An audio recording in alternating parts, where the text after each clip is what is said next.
I was but the learner, now I am the master.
Factz Ova Feelingz. Factz Ova Feelingz. No feelings allowed. If you have to bring your feelings, then you need to get help. This is not the place for it. I bid you shalom. I bid you greeting.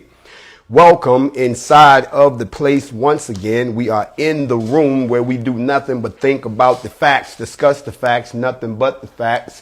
If you can't handle that fact, then you need to bounce out somewhere else. Salute to all my brothers. I bow down to all my sisters. I say greetings to my entire family worldwide. NFAC, I salute you and every member of the coalition, all of the affiliates. You know who you are. I salute you strongly. All of you all who have proven to be true throughout the storm. I cannot say nothing for those of you all that I thought was strong and you folded under the pressure. But it's better you fold now than you fold later when we need you on the battlefield. So this is the time that we find out who's in it to win it and who's just in it because they think they can sneak through and tiptoe their way into the kingdom. It's not going to happen. I want to welcome y'all to Factz Ova Feelingz. You know, we got some things to talk about tonight. Yes, it's been an interesting day. Where have y'all been? We've been putting 3-point shots up all day in the movement. It's not a movement if you cannot show me where you started and where you ended. I'm not saying that you didn't do no work. I'm just saying maybe you did all your work in the same place. We trying to go somewhere. We trying to relocate. We trying to elevate. We trying to lift our civilization to the next level. That's really not that hard to understand, but for some of y'all, well, I just don't know. Maybe because I haven't opened up correctly. If I had to put some words behind it, I think I would say something to the effect of, "Hear Yahweh and answer me, for I am poor and needy. Preserve my soul, for I am godly. You, my God, save your servant who trusts in you. Be merciful unto me, Creator, for I call to you all day long. Bring joy to the soul of your servant, for to you, Yah, do I lift up my soul. For you, Yah, are good and ready to forgive, abundant in loving kindness to all those who call on you. Hear Yahweh my prayer. Listen to the voice of my petitions in the day of my trouble, and I'm going to call on you, for you will answer me. There's no one like you amongst the gods, Yah, nor any deeds like your deeds, and all nations you have made will come and worship before you and call you Lord, and they shall glorify your name. For you are great, and you do wondrous things. You are Yah, and Yah alone. You teach me your ways, Yahweh, and I'm going to walk in your truth and make my heart undivided for fear in your name. And I will praise you as my God with my whole heart. and I will glorify your name forevermore. For your loving kindness is great toward me. Y'all don't know the words of what I'm reciting to you. I thought y'all was readers of the word. See, we can open up the doors now that we have went ahead and invited in the spirit of the Creator, the Most High, to oversee these proceedings. That way, anybody who's not supposed to be here, anybody who is not a child of the Most High, it'll be real uncomfortable for you to be here tonight. So I thought I would open with those words that you should know so well, because most of you all have been tricked. Most of y'all have been bamboozled. Most of y'all just walking around confused. And you know the truth when you hear it. But then again, if you've never heard the truth, you get confused when you hear it for the first time. For instance, I give you an example. A lot of y'all, like I myself, I'm increasingly aware of both my inclination of you humans to turn everything to wickedness. And then secondly, of Yah's awe-inspiring grace toward us. Let me give you an example. Let me do just a little bit of teaching for. I got to get into some things tonight, but I just got to get this to you. Now, y'all have heard this whole piece about the curse of Ham. You've been cursed, the curse of Ham. Suppose I shattered your theology and told you that the curse of Ham is being used incorrectly, that it's been brainwashed in you so that you can use it for wickedness. See, here's the passage of scripture in which the curse of Ham appears. Y'all know what it says. It says that Noah was drank of wine and he became drunk and he lay uncovered in his tent. And then Ham, the father of Canaan, saw the nakedness of his father, and he told his two brothers outside. Y'all know how the story go. Come on, help me out. Then Shem and Japheth took a garment and they laid it on both their shoulders and they walked backwards and they covered the nakedness of their father. Okay, this is the situation because Noah was a drunk. Let's just go ahead and call it. The man was a drunk. He was not some decent, upright pillar of the community. The man was a drunk. This man was chosen to do something that was beyond people's understanding of how could it be him? How could it be him? Not him, he's a drunk. Yet this man had been chosen to save what was going to be left of the human race. And nobody believed him and everybody ridiculed him and everybody thought that would have drove me to drink too. Meanwhile, he's building the ark. Don't forget that. Their faces turned backwards, and they did not see their father's nakedness. And when Noah awoke from his wine and knew what his youngest son had done to him, he said, "Cursed be Canaan, a servant of shall be of his brothers." He also said, "Blessed be the Lord, the God of Shem, and let Canaan be his servant. May God enlarge Japheth and let him dwell in the tents of Shem, and let Canaan be his servant." You can find that somewhere around Genesis chapter 9, somewhere around 21, 27, somewhere around there. So in this famous curse of Ham, this curse has been played a part in the oppression of black African nations throughout the centuries. Most particularly, this influence has been present in the Atlantic slave trade. It was present in Nazi Germany. And it was present in apartheid South Africa. However, there are two things we need to understand that this passage, before we give in to this grace-reducing misapplication of the curse of Ham. Can I teach you something new? They didn't teach you this in your mama's church. You see, scripture tells us that Noah had 17 grandsons. Y'all know your lineage, count them off. All you experts. And from their names, we have a pretty good, if not perfect idea of which nations developed from which grandchildren. 4 of those grandchildren were Ham's 4 sons. You had Cush, Egypt, Put, and Canaan. Okay, you can find that somewhere around Genesis 10. And the Canaanites settled in the Middle East, and they appear frequently in the Old Testament of the Bible. But for the most part, they're dissolved into other nations or they died out. Egypt is even more obvious, for it is a nation that appears often in scripture, and we still hear about it to this present day. Now, in biblical Hebrew, for all of my Hebrew readers, those who read the actual Torah, not somebody else's revision or someone's interpretation, in the biblical Hebrew, the name Cush seems to mean Ethiopian or blackness or black African nation, seemingly developed from the offspring of Cush. But that's exactly where the so-called curse of Ham is misapplied. The curse never fell on Ham or on Cush. For whatever reason, not truly given in the text, it fell on Canaan.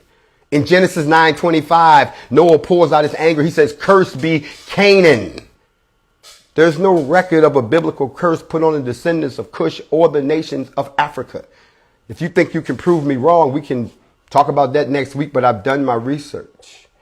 But there's a broader context to this curse of Ham. See, I'm teaching you something that you've never heard before, because the first time you hear the truth, you can't accept it because you've been lied to so long.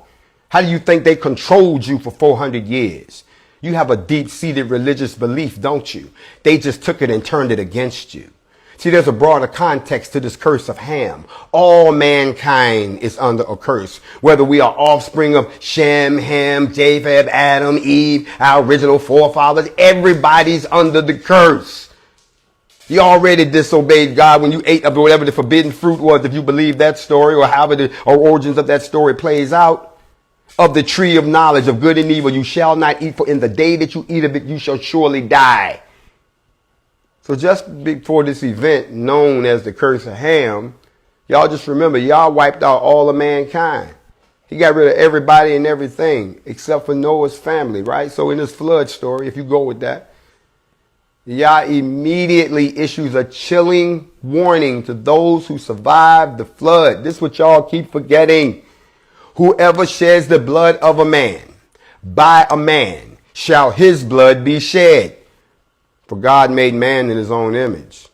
And God clearly harbors no illusion about the righteousness of mankind, despite the awful punishment that he just gave him. You got to understand what I just said. Even though God completely wiped out mankind in the flood, he had no doubt that they would do it again, and soon.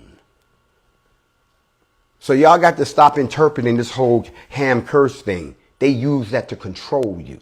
And even to this day, some people still teach that. That's not who got cursed. So whether you're the line of Shem, Ham, or Japheth, there's no distinction. All fall short of the glory. So y'all stop all of that.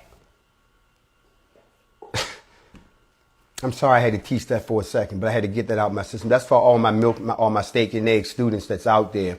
But I want to go ahead and shift gears, and I want to give all praise to the Most High. I hope that I didn't lose y'all in the curve, but that's just to get rid of the non-believers. They're not going to sit through all of that to get to the real tea for the night, which is what we got to talk about some things, y'all. Now, I was reading an article today. And I was just, I'm always reading. And I happened to see this article, and this article was in the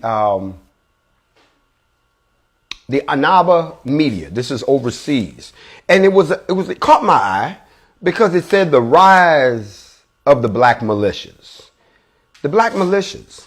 I said, okay, let me check out the article. So I started reading the article.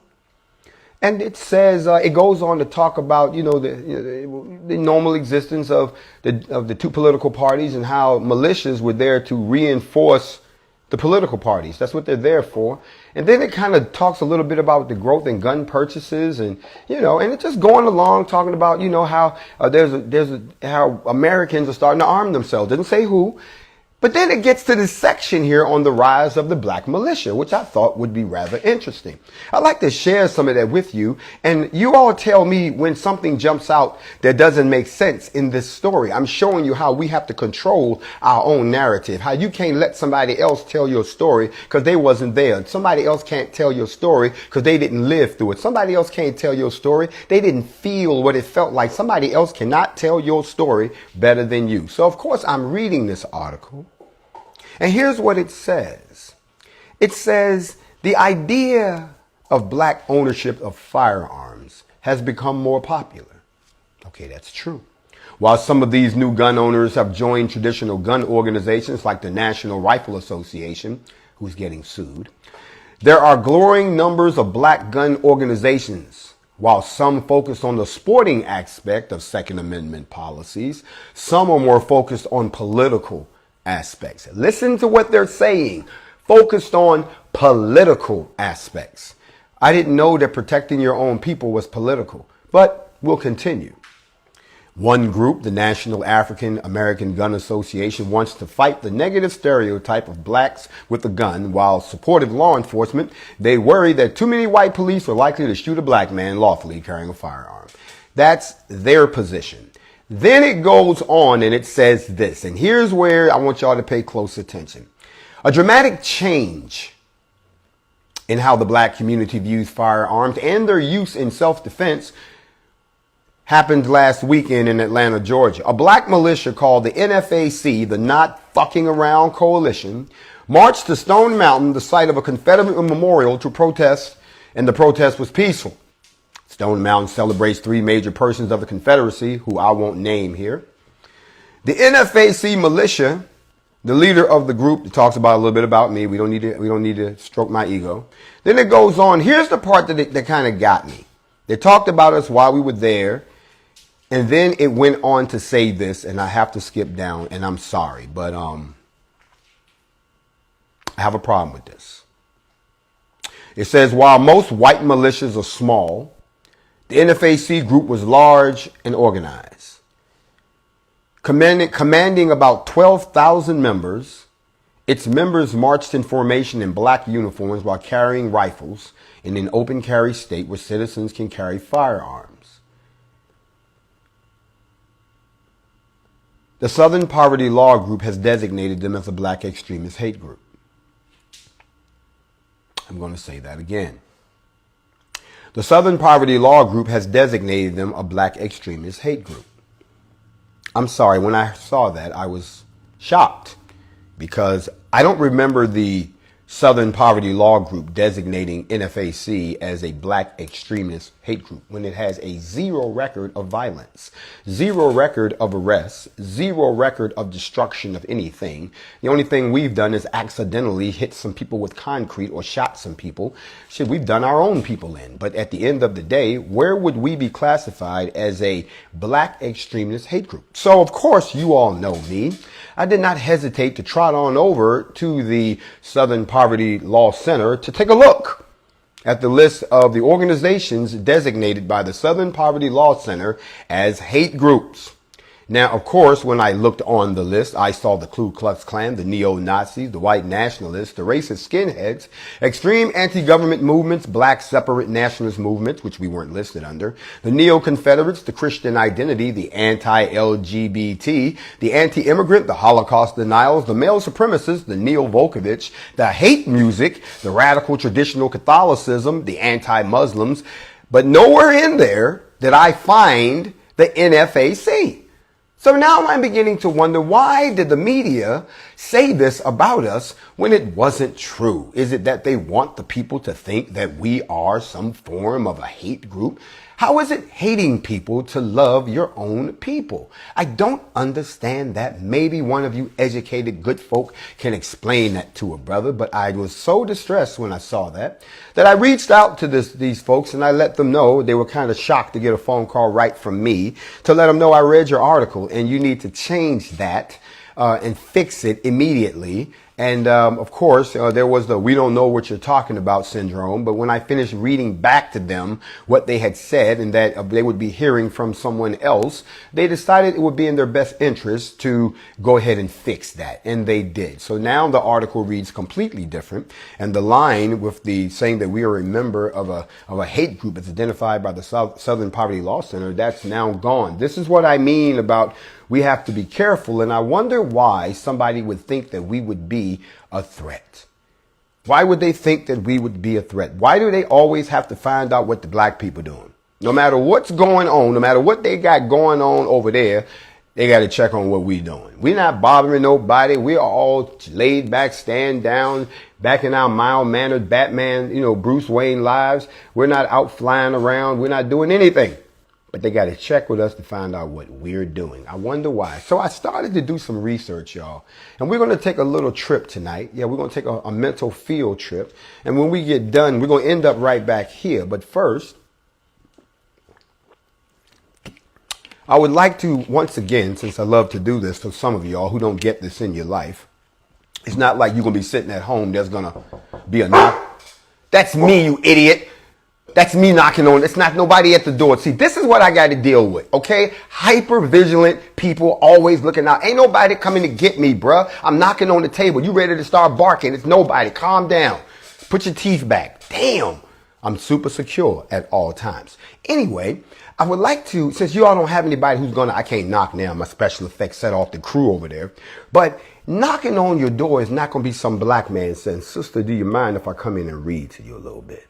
Just for a few minutes. Can I stimulate your mind by just reading some words off of a book to you, just so that you and I could kick back and I could stimulate your mind, maybe a little bit of intellectual intercourse, and then you can bask in the afterglow mentally without leaving the comfort of your chair. Can I come in and do that for you? And sisters, since y'all don't have a lot of brothers that's going to knock on your door and do that without you thinking, are you serious? Of course. Just let me get something to drink. The bottom line is this article just came out and it reinforces something that I put out. So I do know now that it is in the mainstream media. So what I'm about to repeat to you, it's not like just because you're not on social media, you didn't get this word. I'm glad that they went ahead and they're taking us that seriously to clear up any confusion. And now I'm talking to everybody under the sound of my voice that's NFAC. I need you to listen up for this. And other people who may support the NFAC, who haven't given over to the dark side, fell victim to the brainwash, because we won't be taking any apologies when you come to your senses and realize how stupid you was. I know you're scared. It's okay to be scared. These are scary times. But the headline that just came out a minute ago, right before I came on, from the Atlanta Journal, a Constitution, is Black Militia is not coming to Stone Mountain. That's what the headline, breaking headline, Black Militia not coming to Stone Mountain. And here's what the article says. It says the leader of an all-black militia told the Atlanta Journal-Constitution Wednesday that his group of armed members will not show up to confront a coalition of far-right groups planning to hold a rally at Stone Mountain Park Saturday. The far-right groups vowed to march on Saturday after the Black Militia turned out July the 4th at the park, home to the nation's largest shrine to the Confederacy and a lightning rod for protests in recent years. Notice they don't say nothing about we was responding to a threat. We are not and have no intentions of interfering with these folks' right to protest. They're exercising their constitutional rights just like we did, said GrandMaster Jay, leader of the NFAC. We're not going to protest. We're not going to counter protest. We're not protesters. We're not demonstrators. We're a militia. Jay, whose real name is John Fitzgerald Johnson, led a column of 1,500 black-clad armed black men and women in an unannounced march. It wasn't announced to them. Everybody knew about it. On Stone Mountain last month, Jay said the march was in response to an internet rumor. It was a rumor. Now it was a rumor. Even though the White House and the Department of Justice reported it, no, it was a threat. The white nationalists plan to randomly target African Americans on July 4th. During the march, Jay called out the white militia. We're here, he said. Where are you? We're in your house. Let's go. Then they got a picture from the live you're watching right now. They literally took a clip that lets you know, yes, we know you're watching. I'm reading your work. Yes, that's right. It gets back to my people. Because there's a picture from the live here. Extremist groups, including far-right militia groups known as the Three Percenters, responded almost immediately by announcing a rally August 15th at the park. I'm sorry, I got to stop. I fell out of my chair when I read this. Listen to what they said. See how they try to play on your words. This is a nice try, Chris, but no cigar. It says extremist groups responded almost immediately by announcing a rally August the 15th. We was there on July the 4th, and you're going to show up on August the 15th. No, there are no do-overs. You issued a threat. We showed up to call you on the threat. You didn't show up. Now, 45 days later, you want to come up talking about, yeah, come on, this is an answer. No, that's not an answer, cousin. It took you 45 days to get your people together. We got our people together in 3 days. What you talking about? No. Anyway, it goes on to say, no, they didn't respond immediately. And y'all stop with all these distractions. I told you, we are focused, all eyes on Bree. And ain't nothing taking us away from that mission. We got good traction going right now. We got transparency going in Louisville right now. The Attorney General met with the family yesterday for the first time. Yes, for the first time, but it's progress, y'all. Come on, y'all. First, y'all ain't know nothing. Now you know something, you still got an attitude. The people letting you see what's going on. Because we had to pull up. Okay, but at least they moving. They showing us something. The man done went around to see the people. He ain't seen the people since they killed the girl. Come on, y'all. Instead of being so critical, let's celebrate a couple of our successes. You didn't have that before.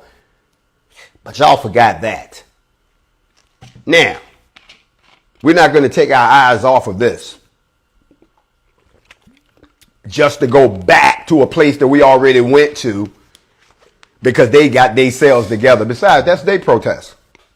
They want to go out there and sing songs and wave flags and say they great and all of that. That's their thing. We ain't got nothing to do with that. I've already given an order. There'll be no NFAC on site, and anyone who goes up there trying to attempt to represent NFAC, I'm going to publicly disavow you, and any trouble you get in, you on your own. Won't have jack shit to do with us. We put that out. The media done picked it up now. I done said it here on Factz Ova Feelingz. We put out an announcement today. There's a PSA running. Nobody got no goddamn excuse for me to hear about somebody up there. Oh, they done got this shooting. It's NFAC. No, the fuck it ain't, because this video will come evidence again, like so many other receipts that I keep in the back. Go on up there if you want to and try to act like you us. I heard that they got some folks in other states talking about they gonna do their own thing. They gonna have their own counter protest. I'm saying the same thing. This is not just here. It's in the United States. It's all around the world. Nobody will be representing the NFAC on the 15th for nothing, nowhere. If you do it, you own your own. Do not try to wrap your name in NFAC. We down there with the NFAC and they shot at us. Why was you out there? I told you we standing down. They had their chance 45 days ago. We done with that. If they want to all stand in solidarity 45 days later, really? That's y'all response? Come on, cuz. Come on. No. All eyes on Breonna. How hard is that for y'all to stay on focus with? I told y'all before any of this stuff happened with Louisville, before anything happened, I told y'all it was getting on our radar. Then I told y'all it stayed on our radar. Then I told y'all we're going to try to see what's happening. Then I told y'all ain't nothing happening. We going in. Then I told y'all we opening up a dialogue with these people because we want transparency. Then I told y'all we going in, and we went in and we got the transparency. Now, a lot of y'all sitting here, what you going to do now? Y'all going to go in there and burn the town down? Look, bro.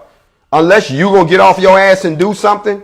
I don't give a damn if you do it with us. We don't want to hear all that. Stop trying to ask people if they gonna do something that you're not going to do. I'm gonna say this tonight, and I'm not gonna say it no more. Anybody who got anything to say about me or the NFAC, anybody, I invite you to meet us at the next formation and say it to our face. That's all. If you got questions, come ask me. Stop talking and you ain't talked to me yet. Stop acting like little girls and come and be man to man. Otherwise, shut up. We moving on. If you got something to say, come to the formation. You can have all of the attention you need. But all this talking from the couch, cousin, we don't hear you no more. Because now you starting to smell. I'm smelling. Y'all know what I smell. At the formation. Come and join up. Or put up. Or just shut up. NFAC for life, motherfuckers. Now, going back to this article, it goes on further to say, this coalition of groups, they done got them a coalition now, includes neo-Confederates, white supremacists, and other far-right groups, normally led by an Arkansas-based militia called the Confederate States 3%. Organizers applied for a permit to hold the rally on July 27th. The park denied the permit on August the 4th, citing the potential for violence. Stone Mountain Memorial Association spokesman John Bankhead said the park has not received any other permit applications. So here's what done happened. They went down there to get a permit, trying to do like we did. And they said, hell no. Nope. You see, these guys have a record of nonviolence, but you motherfuckers got a record of nothing but violence, okay? So we're not about to let y'all fools get up in here knowing that these guys are running around somewhere. We don't know where they at. They ain't said what they doing. Wait a minute. They just came out with a statement. They said they're not fucking with y'all. So that means it's just going to be y'all. And whoever decide to go out there to have some problems with them. That's what I'm trying to tell y'all. NFAC, that's not what we do. This ain't no video game. This ain't Madden football. You don't be like, we're going to get y'all against them. And you ain't doing nothing. Just want to sit back and spectate. But if they start shooting around your house, it's a whole different story. If bullets fly through your window, you got a whole different attitude. So don't be sitting there talking about this if you ain't going to come out there and join us. And these clowns right here, we ain't paying them no mind. They 45 days late. But then I started to wonder. I wanted to dig a little deeper if y'all don't mind. I started to wonder why this behavior. When all we did was stood up to a threat. When all we did was went to find out what happened to the girl that got killed. When all we did was exercise our constitutional rights. What could it be about us being black and doing these things that just aggravated you so much? And then I had to realize something that we never talk about. Come here, white people that done snuck in the room. Come here, it's your time. Come here, y'all gather around, white people. Old white people. You see, for so long, the black man has told you that we're suffering from PTSD, post-traumatic slave disorder. We haven't had a chance to heal from the trauma of slavery. We haven't had a chance to heal from the trauma of Reconstruction failure. We haven't had a chance to heal from Jim Crow and the lynch era. We haven't had a chance to heal. We just haven't had a chance. And because of that, all we keep talking about is this affliction that we got and how we suffering. But what we keep forgetting is that the very same people that did these things to us, that caused us to socialize generation after generation to now we do these things like self-hate without thinking. We don't know where we get it from. We just know that's what we do. We hate on another brother or another sister by default. We tear them down first. We're quick to focus on the negative, but we don't know where we got it from. In this book, Brainwashed, he told you it's because that's how it was in the slave and the slave master relationship. You attack the other slave because you couldn't attack the master. You attack who's next to you. That's why you kill people who look like you, because you think that it's better to retaliate against somebody who got less power than you or just as little as you than they attack the real people. That comes from slavery. So when you start to see all of these things that we like to attach to our chains, we forget, white people, that the very chains that were attached to us that make us act the way we do right now, you got some chains attached to you too. And you don't even know why you acting the way you acting. You really don't know. We give you credit like you know what you're doing. You probably don't know why. You just do it because your mama did it, because your grandmama did it, because your great-grandmama did it, because your great-great-grandmama, great-great-great-great on back to the third power grandmama did it. And that's why you do it. You got chains on you too. No wonder some of y'all can't believe that racism exists, because in your mind, nothing's changed. How can you be racist against a piece of property? How can you be racist against somebody that I really don't see as an equal? So when I look at this pattern of violence that they are so afraid of these people bringing by coming up there, but they didn't think of violence when they saw all of us. They just saw a cool, collected group of people who had the potential to get violent, but for some strange reason was very focused. For some strange reason was very quiet. For some strange reason was very organized. For some strange reason seemed to move as one unit. They had never seen that before, so they couldn't do nothing but respect it, because you don't know what they're going to do. And they had a leader who really didn't give a fuck. As long as you didn't get in his way, you didn't get in their way. You see how organized that was? They wasn't used to that. They're used to a mob that don't have a plan. They just come down yelling and shit and throwing shit all over the place and then getting hit in the head with pepper spray. That's what they used to. They're not used to that. So we didn't have a pattern of violence. So I had to wonder, where did this pattern of violence come from? And I started to study. And I looked back. I didn't go back far, because I know there'd be some people that say, oh, there you going all the way back there to slavery time. Slavery times is gone. Okay. We're going to rock with that tonight. I'm going to let you off the hook real easy like. We ain't going to go back that far. Matter of fact, we only going to go back, let's say, 150. Okay, I won't even go back 150 years. How about I just go back 130 years? Oh, not 130? Okay, let's just go back 120 years. 120 years. The average person lives to be about 80, 90.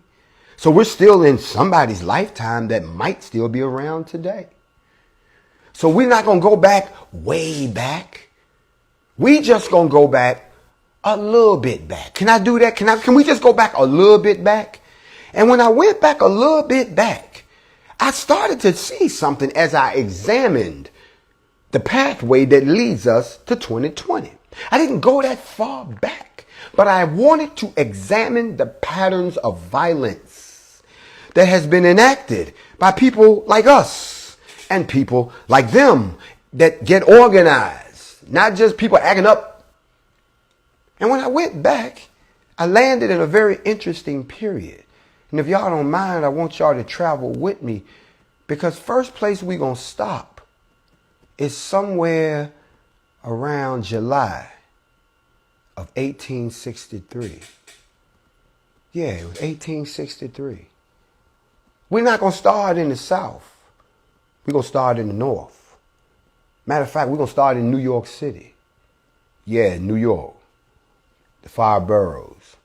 We're going to talk about what happened in July of 1863 when they had what was called the Draft War Riot. Now, I'm not going to go all into detail, but I'm going to give y'all the short version. Basically, what had happened was the war had broke out. Now, listen to this. This is crazy now. And what was happening was all these people had just got freed in the South, and they was coming north to get jobs. Understand me now. Black folk coming north to get them jobs because they freed from the South now. And these people up here that's working in New York City, these white folks, they was open to get drafted. Black folks couldn't get drafted because we weren't considered full citizens. We wouldn't be considered full citizens until 1964. That's 100 years from this time. So the black people could get the jobs and they couldn't get drafted. The white folks ain't like that shit. So the friction started. Come on, y'all got to stay. Look, we way back 100 some years ago. The bros, we're not citizens. Remember, we was property. I'm teaching. And we came to get these jobs. We ain't slaves no more. We done made it to the North. Yo, what's happening? Put me on the payroll. Y'all know I'm ready to work.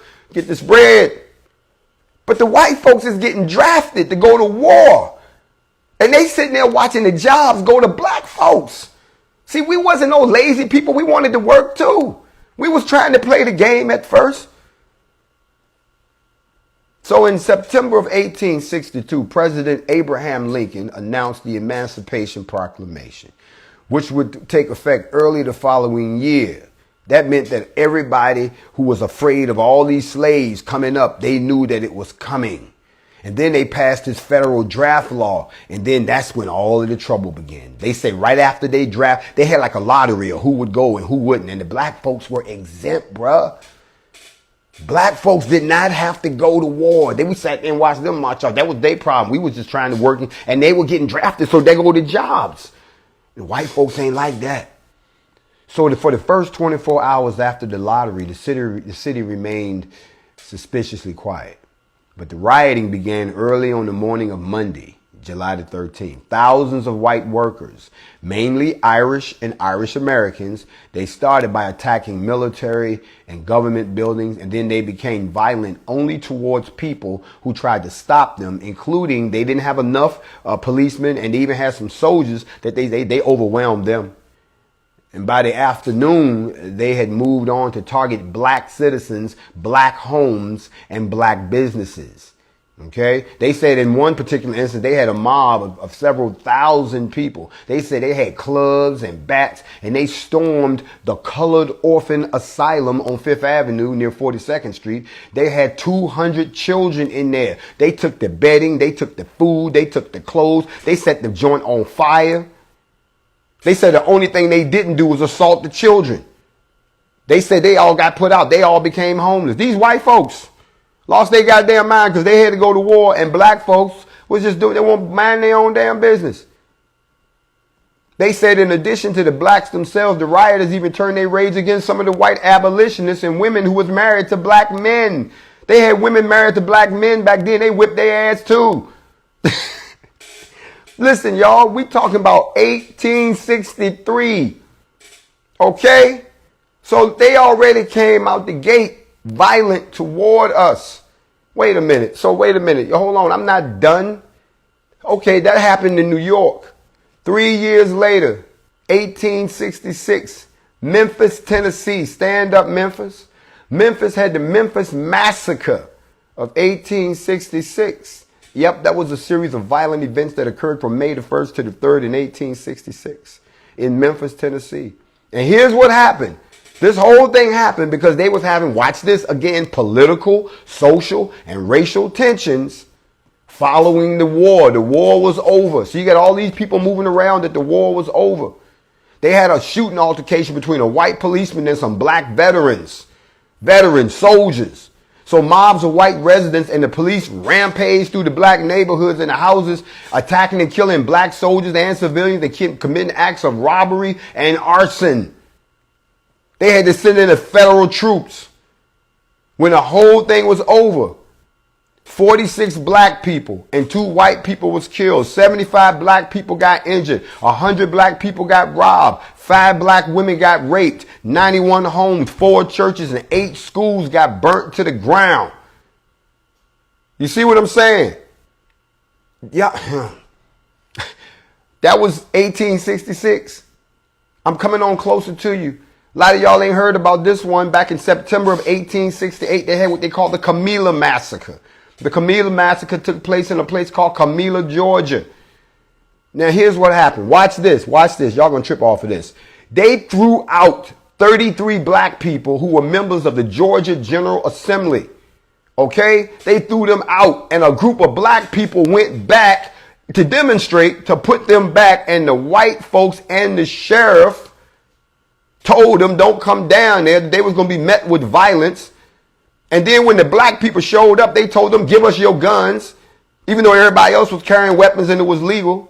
The marchers refused to give up their guns, and they went on to the courthouse where a group of whites that was deputized by the sheriff opened fire on them. That assault forced the Republicans and the freedmen. This is what I said, the Republicans and the freedmen. See, y'all don't know how they don't flip the script on y'all. At first, it was the Republicans that was on our side. Now y'all think the Democrats is on our side. But it was the Republicans and the freedmen. They had to run into the swamps, and they got chased. Then they killed an estimated 9 to 15 of those black rally participants, and they wounded 40 other people. Then they went through the countryside over the next 2 weeks, beating and warning Negroes that they will be killed if they tried to vote in the coming election. Who has a pattern of violence against people and doing the same thing? Y'all just hold on. I'm not done. Then we had the election riot, or the coup of 1874. That took place in an election day in a place called Eufaula, Alabama, down there in Barber County.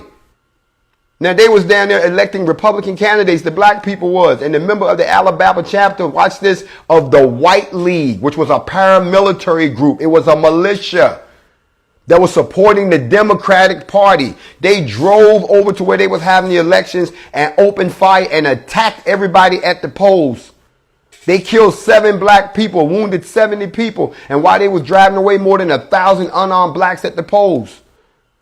This was done by a white militia that did it on behalf of the Democratic Party. They formed this group in 1874 so that white Democratic paramilitary groups could win elections. Now, don't y'all see why they fear a militia? See, you can use a militia to get your point across. But we ain't done. Check this out. Down in Vicksburg, Mississippi, I'm reading right what the headline says. It now transpires that 150 Negroes were slaughtered. That's the headline. See, y'all got to realize that during the Reconstruction era, that followed emancipation, that followed the Civil War, if you was down in Mississippi, see, people always act like Mississippi is backwards. But what a lot of people don't know is how they got Mississippi turned backwards. Okay? Mississippians had significant strides toward political equality. Despite that passage of the black codes designed to oppress and disenfranchise black people in the South, under the protection of federal troops in place to enforce the newly established black civil rights of black people, many African American men in Mississippi, they voted and they served in political office at federal, state, and at local levels. Now, here go the problem. There was a guy down there by the name of Peter Crosby, in case y'all don't know the story. He used to be a slave. He got elected as the sheriff of Vicksburg, Mississippi back in the 1870s. But shortly after he took office, he got indicted on some false criminal charges, and a violent white mob removed him from his position. So on December the 7th of 1874, in a violent incident known as the Vicksburg Massacre, a white mob attacked and killed many black citizens of Vicksburg who had organized in an effort to try to help Mr. Crosby regain his office.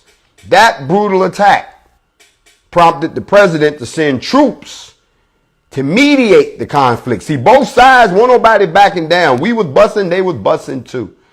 And in the end, Mr. Crosby regained his position as sheriff. Now, that happened. As you can tell, there's a commonality here. It's always we end up dead and there's a white mob or a white militia. Here's another one for you. I'm reading this headline right from the old school. It says, the Mississippi riots, general slaughter of Negroes. That's the headline, a general slaughter of, y'all don't see this in the papers no more, a general slaughter of Negroes. The origin of the disturbance, unprovoked attack on Negroes, the chivalrous, listen to this bullshit, the chivalrous Vicksburg militia shoot all the blacks they can find. The authorities are powerless. Let me say it to you again, members of the black militia. Listen what it says. It says, origin of the disturbances, unprovoked attack on Negroes. The chivalrous, meaning these guys are supposed to be brave and doing something honorable, of the Vicksburg militia shoot all the blacks they can find. The authorities are powerless. The authorities were powerless to stop a militia from shooting every black person they can find.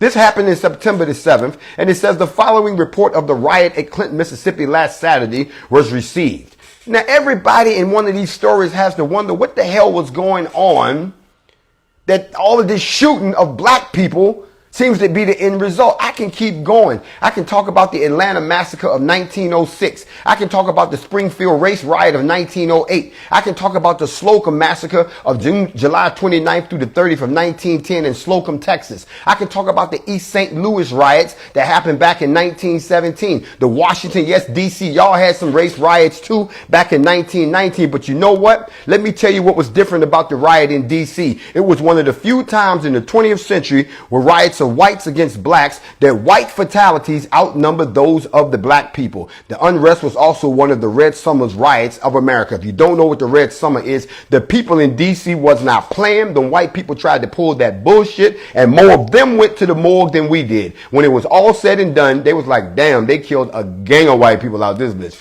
They were not playing. That was back in 19. I can talk about the Chicago race riots of 1919. Again, it was all over jobs. The Tulsa race massacre. Y'all know all about that one. Y'all know Black Wall Street. How about the Rosewood massacre of 1923? Look, I can keep going. The 1943 Detroit race riots. All of these got one thing in common.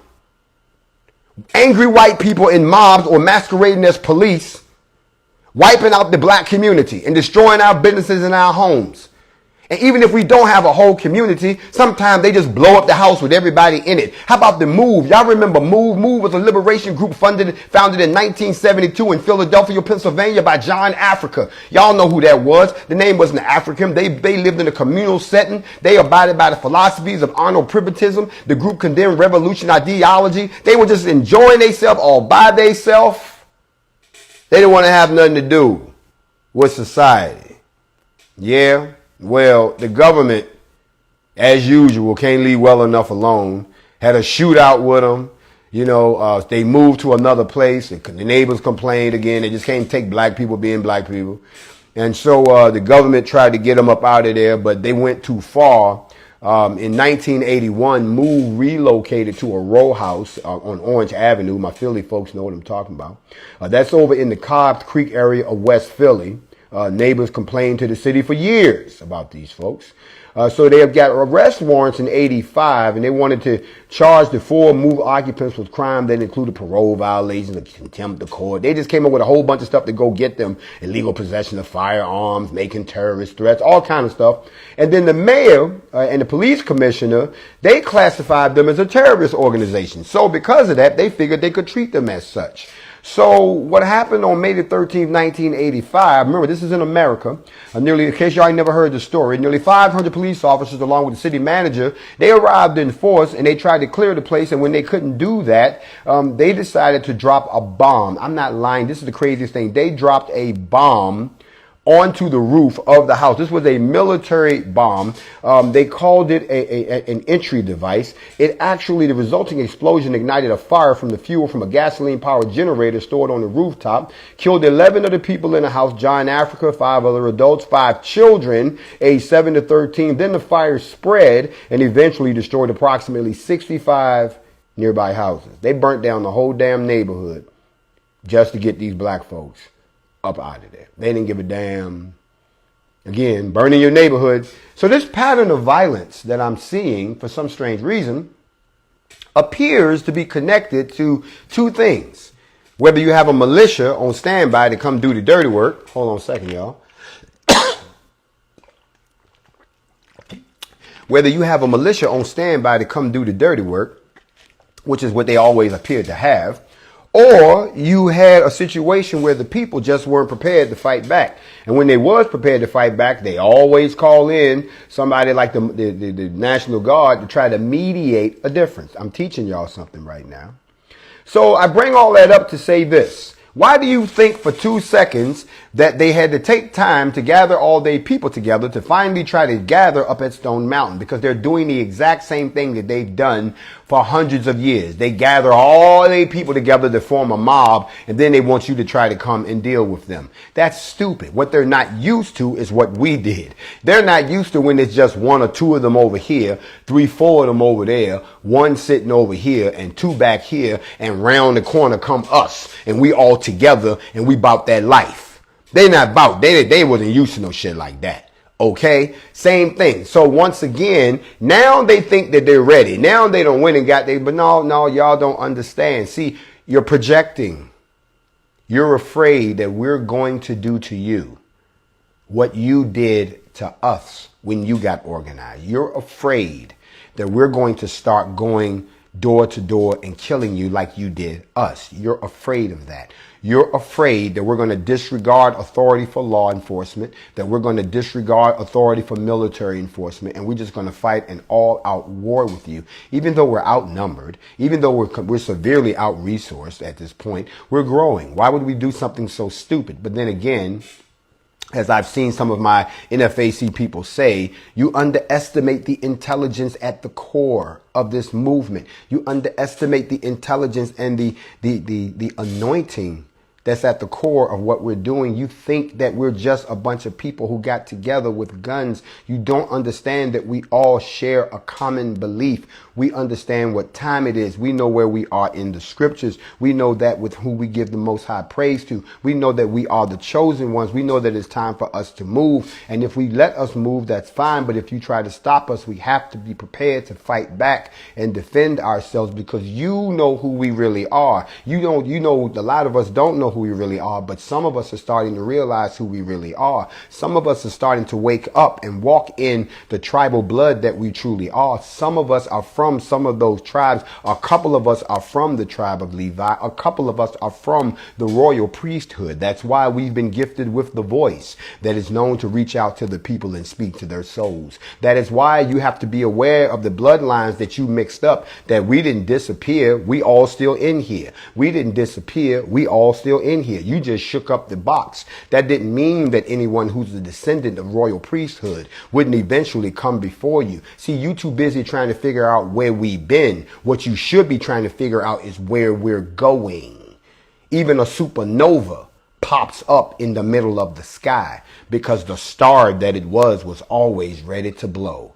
That's what's happening with us as a people. That's why some people are beginning to walk in their gifts now. That's why some people are beginning to prophesy who've never prophesied before. That's why I know a lot of people are having dreams who never had dreams before. There are people now who are more empathic than they've ever been before. There are people now who can reason when they couldn't reason before, who have a sense of purpose, who didn't have purpose before. And you are not going to take that from us. Not now, not ever. It took us a while to wake up, but we are awake now. We are walking. Why are you trying to pull us back down into the matrix? Why are you trying to distract us with your small little items? Why can't you see the bigger picture? Oh, I know why. Because you don't have the eyes that we have. You haven't been given the vision that we have. You see, let me help y'all out as I teach the students of the Most High tonight. You keep hearing us say that it is not a problem if we have to give our lives for the cause. But what you fail to realize is that's not the intention. We would rather kill for the cause rather than say I will die for the cause. See, if I die, that means I'm saying that if I lose for the cause. I'm not saying that no more. Now I'm saying if I win, I'm winning for the cause. Everything I do has to be for the cause. You understand what I'm saying? And if the cause is freedom, if the cause is liberation, if the cause is organization, if the cause is a stabilization within what we call the black population, if it has to happen, if we got to see some shifts, y'all don't realize that right now, y'all, we're shifting. We cracking open. Some people you know are falling in the cracks. People that you thought you was cool with. It's shifting. When he say separate the wheat from the tare, a lot of y'all think that the people standing next to you, that y'all gonna get sifted together. No, they gonna get sifted too. Remember what they said, when someone shows you who they really are, believe them. I've had 4 or 5 people that I really thought I was cool with in this past week who've shown me their true colors. Whether or not they've seen the error of their ways, it's too late, because you've taken off the mask and you show me who you truly are.